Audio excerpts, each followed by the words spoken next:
You were describing climate change, and people were saying, you were saying China's bad air and our good air. What were you trying China to... does have bad air. China has a lot of bad air, but one of the things that people are talking about is this economy. It's pretty amazing how hard Herschel Walker whiffs on this softball tossed up by Brian Kilmeade. Kilmeade was basically giving him the answer in the question, saying, "You were talking about climate change, right? Climate change, right?" But Walker instead doubles down on his ridiculous bad air hypothesis, which we'll get to in a second, and then pivots to what he thinks is safer territory, saying the economy is really what's on people's minds. Here's the thing, though. First of all, fixing climate change is great for the economy, and there's a lot of ways that we can approach that, but even in the most reductive hot take that is the fixation on gas prices, let's look at it this way. A Ford F-150 needs about $4 in gas to drive 25 miles. A Tesla Model 3 needs about $1 in electricity to go the same distance. You want a cheaper commute? Let's get more electric cars on the road. Next, it's no surprise that a Republican candidate doesn't care that the world is burning, but in the electorate, that's changing.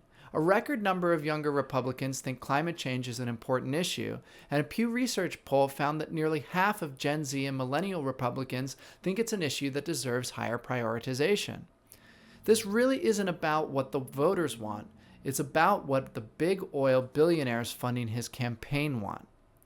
But just to draw a line under how eminently unqualified Walker is for the U.S. Senate, can we get back to that bad air thing? Here's what Walker said on the campaign trail. So what we do is we're going to put from the Green New Deal millions or billions of dollars cleaning our good air up. So all of a sudden China and India ain't putting nothing in there cleaning that situation up. So all that bad air is still there. But since we don't control the air, our good air decided to float over to China, bad air. So when China gets our good air, their bad air gotta move. So it moves over to our good air space. And now we gotta clean that back up. So let's just say that anything Walker said is actually based on scientific reality, which, let me be clear, it is not. His complaint here, I think, is that we are cleaning up polluted air from China, which again, we are not. So in this hypothetical scenario, is he suggesting that we stop doing that and let our citizens breathe the bad air coming from over there?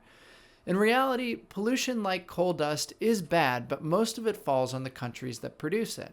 And that's why you see smog in China, but not in the US. We have environmental regulations to thank for that. The bigger problem is greenhouse gas emissions that cause climate change, which do indeed travel around the world, creating an even mix that is pretty much the same everywhere, making this everyone's problem. Here's a graph of overall CO2 emissions, and China is indeed the biggest, but we're still the second largest. It's even more striking when you break it down per capita. America emits way more per person than India or China. So let me make this really simple.